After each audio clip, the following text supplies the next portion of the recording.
নমস্কার বন্ধুরা, স্বাগত জানাই আমার চ্যানেলে। আজ আমরা আলোচনা করব ভারতের রাজনীতির একটি বড় খবর নিয়ে।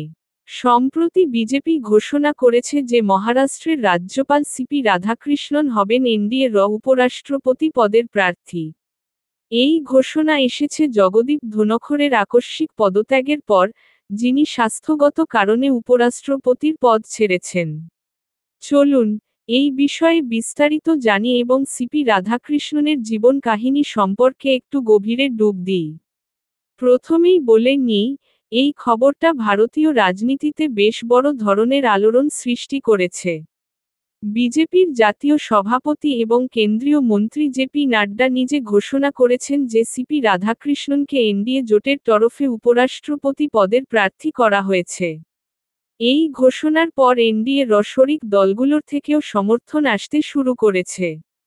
উদাহরণস্বরূপ, কেন্দ্রীয় মন্ত্রী এবং হিন্দুস্তানি আওয়াম মোর্চার নেতা জিতন রাম মাঝি স্পষ্টভাবে বলেছেন, তিনি এই প্রার্থিতার পক্ষে। এমনকি প্রধানমন্ত্রী নরেন্দ্র মোদী এবং স্বরাষ্ট্রমন্ত্রী অমিত শাহ সিপি রাধাকৃষ্ণনের প্রশংসা করে বলেছেন, তিনি একজন অভিজ্ঞ এবং জনসেবায় নিবেদিত নেতা। এবার প্রশ্ন হল, কেন এই নির্বাচনের প্রয়োজন হল? আসলে, বর্তমান উপরাষ্ট্রপতি জগদীপ ধনখড় গত 21শে জুলাই হঠাৎ পদত্যাগ করেছেন। তিনি রাষ্ট্রপতি দ্রৌপদী মুর্মুকে চিঠি লিখে জানিয়েছেন, তার স্বাস্থ্যের কারণে তিনি আর এই দায়িত্ব পালন করতে পারছেন না। এ বছরের মার্চে তিনি হৃদরোগজনিত সমস্যায় হাসপাতালে ভর্তি হয়েছিলেন, আর সেই কারণেই চিকিৎসকদের পরামর্শে তিনি পদ ছাড়ার সিদ্ধান্ত নেন। এই পদত্যাগ ভারতের রাজনীতিতে একটি বিরল ঘটনা, কারণ এর আগে কখনো কোনো উপরাষ্ট্রপতি মেয়াদ শেষ হওয়ার আগে পদ ছাড়েননি। এই ঘটনা নিয়ে রাজনৈতিক মহলে অনেক জল্পনা চলছে। কেউ বলছেন, স্বাস্থ্যই একমাত্র কারণ, আবার কেউ কেউ মনে করছেন বিজেপির সঙ্গে তার সম্পর্কে কিছুটা টানাপোড়েন ছিল। যাই হোক, এই পদত্যাগের ফলে নতুন উপরাষ্ট্রপতি নির্বাচনের প্রয়োজন হয়েছে। এবার আসি সিপি রাধাকৃষ্ণনের কথায়। তিনি কে, কেন তাকে এই গুরুত্বপূর্ণ পদের জন্য বেছে নেওয়া হলো? চলুন তার জীবনের গল্পটা একটু শুনি। সিপি রাধাকৃষ্ণন 1957 সালে তামিলনাড়ুর তিরুপুরে জন্মগ্রহণ করেন। তিনি বিজনেস অ্যাডমিনিস্ট্রেশন নিয়ে পড়াশোনা করেছেন এবং খুব অল্প বয়স থেকেই রাজনীতির সঙ্গে যুক্ত হয়ে পড়েন। মাত্র 16 বছর বয়সে তিনি রাষ্ট্রীয় স্বয়ংসেবক সংঘে যোগ দেন। 1974 সালে তিনি জনসংঘের রাজ্য এক্সিকিউটিভ কমিটির সদস্য হন।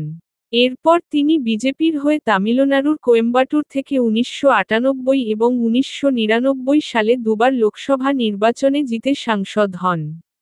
2003 থেকে 2006 সাল পর্যন্ত তিনি তামিলনাড়ু বিজেপির রাজ্য সভাপতির দায়িত্ব পালন করেন। রাজনীতির পাশাপাশি তিনি রাজ্যপাল হিসেবেও গুরুত্বপূর্ণ ভূমিকা পালন করেছেন। 2023 সালে তিনি ঝাড়খণ্ডের রাজ্যপাল হন, এরপর তেলেঙ্গানা এবং পুদুচেরির অতিরিক্ত দায়িত্ব নেন। গত বছর, অর্থাৎ 2024 সালের জুলাই মাসে তিনি মহারাষ্ট্রের রাজ্যপাল হিসেবে শপথ নেন। এছাড়া তিনি কোয়ের বোর্ডের চেয়ারম্যান হিসেবে কাজ করেছেন এবং ক্ষুদ্র ও মাঝারি শিল্পের উন্নয়নে গুরুত্বপূর্ণ অবদান রেখেছেন। 1998 সালে কোয়েম্বাটুরে সন্ত্রাসবিরোধী রথযাত্রার নেতৃত্ব দিয়ে তিনি তার সাহসী নেতৃত্বের পরিচয় দিয়েছিলেন। তামিলনাড়ুর একজন প্রভাবশালী ওবিসি সম্প্রদায়ের নেতা হিসেবে সিপি রাধাকৃষ্ণন দক্ষিণ ভারতে বিজেপির প্রভাব বাড়াতে গুরুত্বপূর্ণ ভূমিকা পালন করতে পারেন। বিশেষ করে 2026 সালে তামিলনাড়ুর বিধানসভা নির্বাচনের কথা মাথায় রেখে বিজেপি তাকে এই পদের জন্য বেছে নিয়েছে বলে মনে করা হচ্ছে। তার আরএসএসের সঙ্গে দীর্ঘদিনের সম্পর্ক এবং বিজেপির প্রতি তার আনুগত্য তাকে এই গুরুত্বপূর্ণ দায়িত্বের জন্য একজন আদর্শ প্রার্থী করে তুলেছে। এবার নির্বাচনের কথা বলি। জাতীয় নির্বাচন কমিশন ইতিমধ্যে সময়সূচি ঘোষণা করেছে।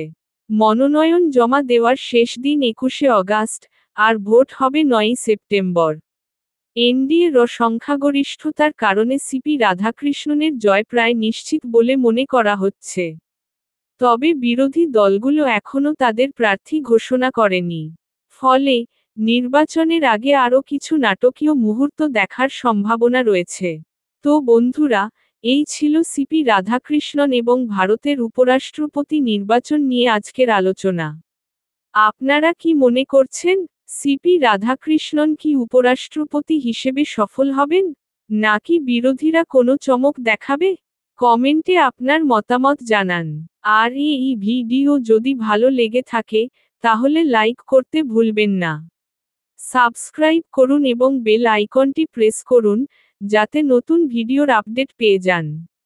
ধন্যবাদ, আবার দেখা হবে।